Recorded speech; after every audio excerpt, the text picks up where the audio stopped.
welcome to another episode of Eco Insider TV. We are still on the series of event planning mistakes and their solutions. So, whether you've been thrown into planning or have been planning events your entire life, you can always count on unexpected challenges. Events, no matter how well you script them, are unruly and things never go as quite as you plan it. It's important to have a comprehensive game plan, like a little treasure trove of solutions that you can whip out when something happens. And that way you can adapt and be flexible, be like water. So when there's a hiccup or a real problem, you'll have resources on how to solve it. And so that's what this show is about, to give you solutions to these event planning problems. Free content. They've worked for me. I've been doing events. I've been in the events hospitality industry over 30 years, and I started off in hotels. So I had like a constant stream of various events and all the challenges that go along with it, whether the hotel wasn't prepared or the client wasn't prepared, and what the solutions came about that resolved the issue. Then I also started my own business in 2001, and I've done a myriad of events, just a lot, and different types, different kinds of people, different cultural events. So I've seen a lot, and I've amassed these ideas, these solutions from both the events and the hospitality industry. I have it in my little pocket, my little toolkit. And so that's what this show is about. I'm sharing it with you today. My name is Melody Dixon, and I'm the CEO and founder of Pro Event Planners, curators of eco-focused events. I support clients who are steeped in all things sustainability. It's in their life, it's in their home life, it's in their business, and it's in their events. And so they connect with me because I'm aligned with that. So if your company's eco-focused and you're looking for a planner that's going to know what is meant by eco-focused, what elements to look out for, I'm your gal. I also support clients who have no idea about sustainability. They Maybe they saw something online and a seed was planted, or they're looking at their expenditures going up. They're buying more paper and buying more plastic water bottles, and buying more light bulbs, or just paying more in energy bills. And they're trying to figure out, how can I cut down these expenses? Because they're not mandatory for it to keep going up the way it is. You can still have water, but have it through a different source instead of lots and lots of plastic bottles. You'll still have light to see instead of buying all these fluorescent lamps that are fluorescent bulbs that are just bad for your health, bad for the environment. You could go LED, but they're not sure where to start. So they reach out to me, and I give them these tips for their home life, for their business, and for their events. And we take tiny eco-focused steps together. And over time, when compounded, it makes a big positive impacts, not only on the environment, but on your pockets. You're going to see the savings over time, and it's totally worth it. Now, what's sustainability? It is meeting the needs of the present without compromising the ability of future generations to meet their own needs. I like to say that God is expansive and creative and intentional with every detail that we see around us, from the different types of grass. There's so many different types of grass, different types of tomatoes, different types of mango. Mango season is here, people. There's so many different types of mangoes, and it takes an intentional energy to be so thought filled to create all that for us to enjoy. And because we're from that energy source, we, by virtue of that connection, is also creative. We start businesses, we create art, we start a garden, we, gosh, plant things, design things. and we use resources to do so. We get to be intentional with the resources so that for the rest of our lives, have access to these resources to be expansive. But our kids will have access, our grandkids and family and friends 10 generations deep will have access to those same resources. Now, there are three pillars of sustainability. The first one is the environment. We get to reduce the use of what we're already using, reuse what we already have, and recycle. I like to squeeze in a fourth, and I call that upcycling, where we take something that's old and, according to my Jamaican people, macheted. That means it's broken down to no end and it's just about to go in the trash. If you have, or if you're exercising that expansive part of you, you can convert that thing that was going to go in the landfill and make something totally brand new. There used to be a show on HGTV called Flea Market Flip, and they would go in teams, whether it's husband and wife teams, cousins, siblings, friends, and they would go in teams and compete based on a particular theme. And they would buy these junky looking things from the flea market and then just convert it into beautiful furniture or art or something functional, thus delaying its inevitable journey into the landfill, which is where we only have a finite amount of space on earth and we just keep buying and building things. And when we don't want them anymore, we just dig a hole and we just drop it in there. And especially if it's not something that's compostable, it's just going to stay there forever. So we get to be mindful of the first pillar, which is the environment. Second is economics. If it is sustainable and eco-focused, it also gets to make you money. Just like the light bulb or you buying energy saving appliances, yes, it costs you to go drive to the local hardware store, buy the product, take it back home, install it. But over time, when you look on your energy bill, you can see if you keep them and you're paying attention, you'll see the cost for it will go down. Third is social responsibility. We get to love our neighbors as ourselves. So we create jobs for people that say, I'm an entrepreneur, I hire people for my events. So that's spreading the love, so to speak. The government has parks and gives us access to the beach so that we can take care of our mental wellness. When you have a job, you can have a place to live, food to eat, take care of your health. So we just make sure that people are taken care of just in a 360 kind of way. They're physical, mental, and emotional. All right. So now today, we are going to unpack not taking stock of the whole event. Oftentimes, especially if the client is seeing the role of an event planner as more like a middle person and not really necessary because they can plan the events themselves. I've gotten that when I quote them my price. But they don't understand the volume of work involved in executing a flawless event and how much time and money they're saving. They get their time back. When you hire someone to do it for you, you get your time back, and time is so perishable. Good morning, Crystal. Welcome, welcome, Miss Lady of Harp. Today we are unpacking not taking stock of the whole event. And I was just saying that sometimes clients will dismiss the role of an event planner and say, well, I can do the event myself. I've done many backyard events and, how hard can it be, right? They're just like a middle person. Well, good morning, beautiful. Event planning is more than just being a middle person.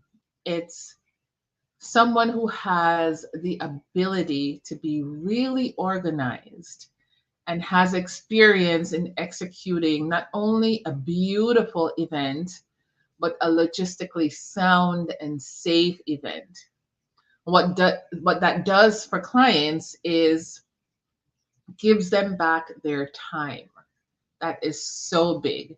And time, yes, it's a man-made construct. We're not going to go into that esoteric talk, but you get back your time. If you have your 8 hours that you're awake and you're at work, you're not going to be able to focus on planning your wedding unless you're like stealing time from your employer and working, making calls to your event vendors. That's a sure way to get fired.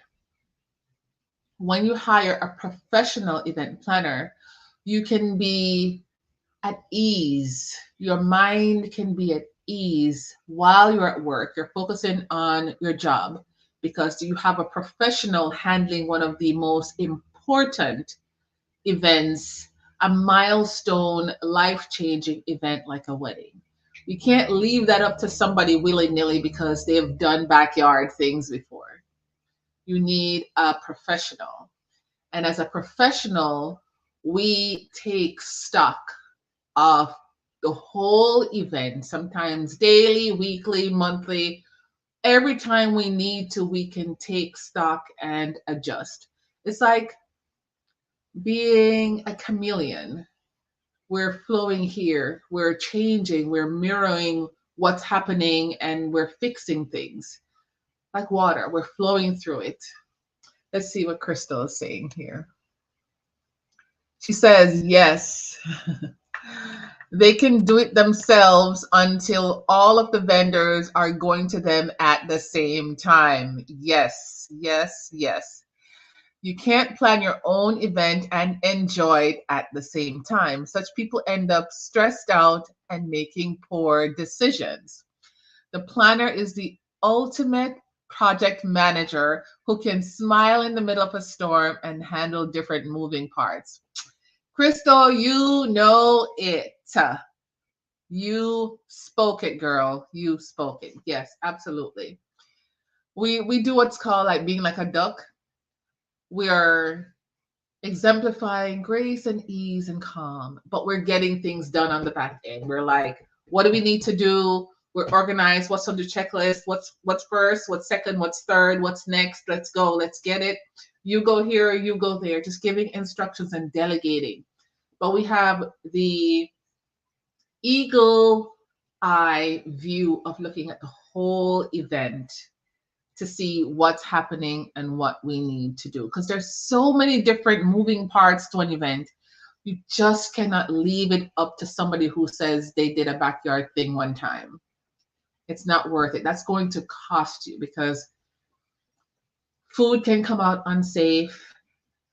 Decor can be set up not logistically sound and can fall and hurt people. And then that's a lawsuit. So many, we can, well, not we, but if you do the event yourself, you can damage the venue and then have that added expense of trying to come up with monies to fix a structural damage or a design damage in a venue. I am hyper vigilant with my event. I communicate early and often, and I have checklists, and I make sure everything, all the little tiny details get executed. And you can't have that bird's eye view to see what's missing and what's next if you're in the event working it, as well as doing the bird's eye view. So today we're going to talk about taking stock of the whole event. And when I say taking stock, it means to think carefully about a situation or event and form an opinion about it so that you can decide what to do. To take stock is to think carefully about a situation or event and form an opinion about it so that you can decide what to do. If you're not a professional, if you don't have the ease that comes with experience, then you're going to be flustered. An example, there's a potential client of mine, and she was doing a women's retreat. And she decided to do the whole thing herself. That means planning it as well as running the retreat and being the keynote speaker. All the things she wanted to do herself. And so that was before she approached me. That was her experience. I think it was last year or the year before, not sure. But that was her past experience. And she thought, she communicated with the hotel, they signed the contract, everything's been agreed on. So now she gets to focus on her guests, right? On the day of the event, she's running around doing last minute things, preparing, making sure that she looks the part with her outfit and her hair and her makeup. Her her talk is prepared, the room is set up, all the things that they need and the workbooks and all the things. And she's noticing that some things that the hotel said they were going to do was not done. And we're coming to the start time of the event. And so she is freaking out. So she hunts down the salesperson, and the salesperson was like freaked out, and they had to go pull this person from housekeeping and pull the food and beverage person and pull the front office manager, pull the pull everybody that they needed to pull to try to fulfill their end of the contract. Now that created tremendous stress for her on the day of the event. She just like she couldn't focus, she couldn't be in the moment and be present because it was like a wellness retreat and she wasn't feeling well. She wasn't feeling rested and relaxed and high vibing to welcome her attendees. She was stressed out. So let me tell you, you may think you know how to do it because you've walked into many events and you just see it done and you think it's very easy. You could totally do this with your eyes closed, right? No, it takes a lot. And what I do when I take stock for an event is I make sure that I know what needs to be done for every event. For a particular event, it may not go completely like previous events. So you treat each event individually. And I have a checklist. Talk with the client, event onboarding details, get the elements, get the budget, get the contract signed and countersigned. Next step is to find the venue, get the invitations going, managing the RSVPs, hire all the vendors and the decorators and the photographer and the caterer and all the things. Do the walkthrough, plan the floor plan, all of it. But it goes in a particular order. It's almost like a symphony. And a good example of that is when I have I have a venue that I'm going to make sure is set up correctly. And so I need dance floor down, or if there's whole flooring that needs to go down, then I need event furniture delivered, the chairs, then I need the person that comes in with the tablecloth and all the place settings, and then I need the floors to come with the centerpieces. You can't have it mismatched and out of order and have the furniture delivered before the floor gets done. You can't have the person who's doing the place setting and the centerpiece come before the tablecloth gets done. So it has to be in order so that it flows, and you stagger the vendors so that they come with enough time to do what they need to do and leave before the next person does their part. And that's managing the logistics of the event. So it pays to hire a professional who knows how to do that. So tip number one is to take stock of what's to come for that week. And depending on how much lead time you have, you can start taking stock from then. You can never take too much stock, but you also get to be focused on what is the next thing. So If your event work week starts on a Monday, for that week, what do you need to accomplish? Is the agreement signed? Did you meet with the florist and talk about the different types of flowers that will be in season for your event and the kind of design you're looking for? Is it a runner? Is it something high? Is it small and low? Is it multiple little containers? Is it something hanging from the ceiling? Once you figure that out, then you can figure out, okay, florist is done, check. Caterer, did we talk about the menu? Who's coming that is allergic to strawberries or nuts or shellfish? What can we do for them? And make sure completely no spoon or container that had strawberries, shellfish, or nuts should touch their plate and what was used to create their meal. It has to be a completely separate preparation for that. And then you check that off. And then you go down the list, go down the list.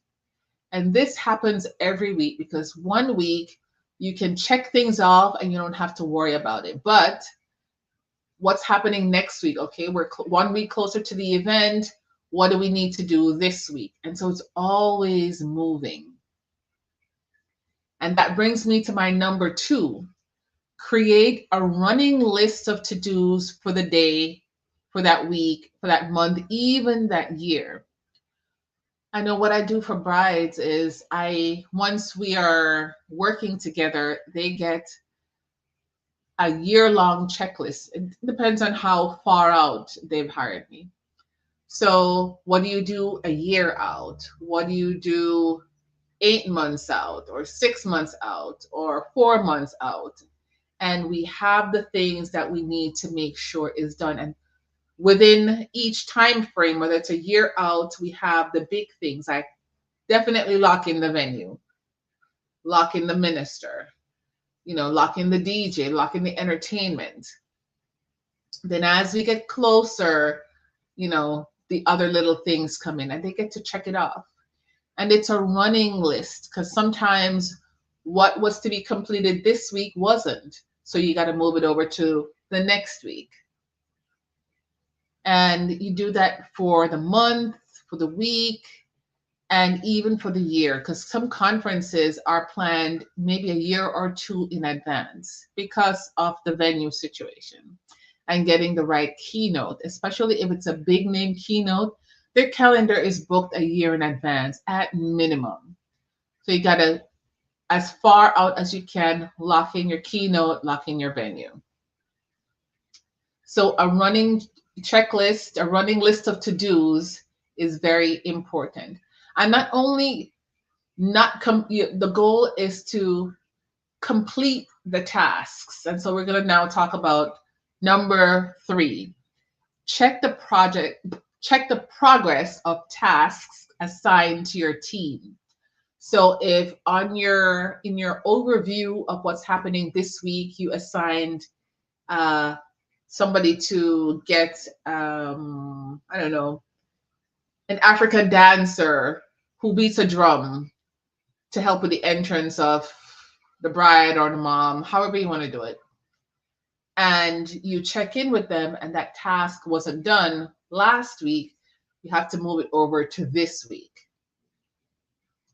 And so that also means you get to have a conversation with the person you assigned it to, because as the leader of the event, you chose them for that task. And if they didn't complete it, it could be a couple of things. One, maybe you saw their potential and assigned the task based on that versus their actual capability. And so as a leader, you need to rethink that and maybe assign it to someone else. Also accountability. Was there somebody following up with them last week?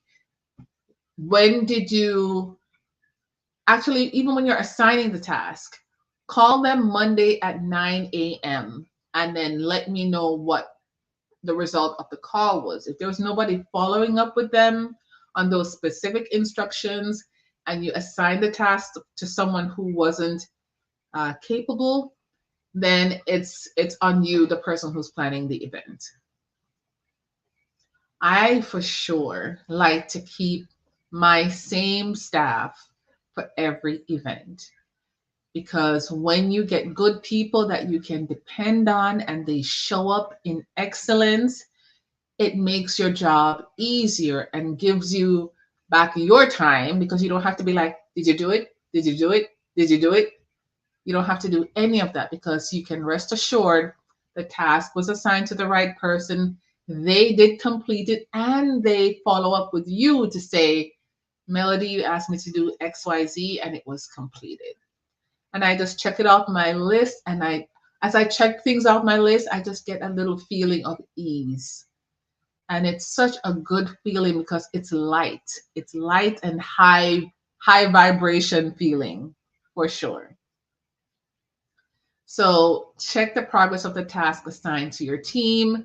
If you assign it to the wrong person, maybe if you have no other staff, you maybe need to have a conversation with them about honoring their word, not only to themselves, but to the business and to the task at hand, and then re-enroll them in doing the work, the task, as a last chance. Because I not, I don't want to use the word pride, but I'm happy and grateful that I have customers who are happy with my service, because I make sure I'm so like dedicated to making sure that they have a wonderful event, that I have very little patience for people who are not performing in excellence around me, whether it's staff or vendors. So when I find people who are absolutely performing in excellence, they're on every one of my events, to the point now where we're like working like a team. I can say to my florist, this is the design of the table. I want a runner. I'm thinking, it looks like 8 feet, but in the picture online, I'm not too sure. And together we hunt down information and found out the table was 14 feet. And so we need floral arrangements in a 2 foot triangle that will make the S shape of the 14-foot serpentine table. That's team. That's like we did it together. I will always work with people who play team. That means if you give them an assignment, they honor their word and they complete it, and there's just ease. If you're not working with a planner who has team like that, you're doing all that yourself. You're running behind people, but you're taking care of your outfit and you're managing your guests, and you're just worrying because you don't have ease. You're not sure who's doing what, who's on third, who's on fourth, who's on base, whatever. You have no idea. So for sure, you want to get a professional who can check the progress of the task assigned and keep people accountable. That's number 3. Number 4, tip number 4, reassess your list, modify, and update. Reassess my list to me means like, okay, the initial list was created when we had all these elements that were going into the event. If the client has said, okay, Melody, I want to remove this or add this, I will need to reassess. Is this list still viable for what we're doing? Then I modify it. I take out here, I add back here, or reword or reassign, modify. And then the last thing I do is I update it. Once a task has been completed, I check it off. And that reduces the list. So by the time the event comes around, I can feel confident and at ease that all the elements that we wanted to make sure was done was done. Now, managing the eagle's eye view of taking stock of your event is a lot. And that's why I have my pro event package. For Instagram up here, the link is in the bio. For YouTube down here, the link is in the description of this live. So click the link, it takes you to the website. Click on the packages, it takes you to the pro event package. I like to call it my hashtag hire it done for you package.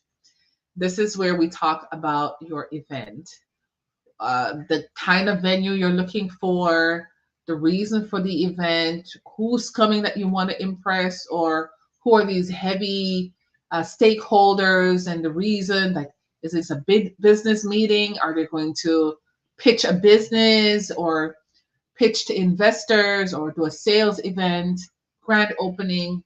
I can get the importance of the event, and I take your budget and we kind of mesh it all together and create something that works.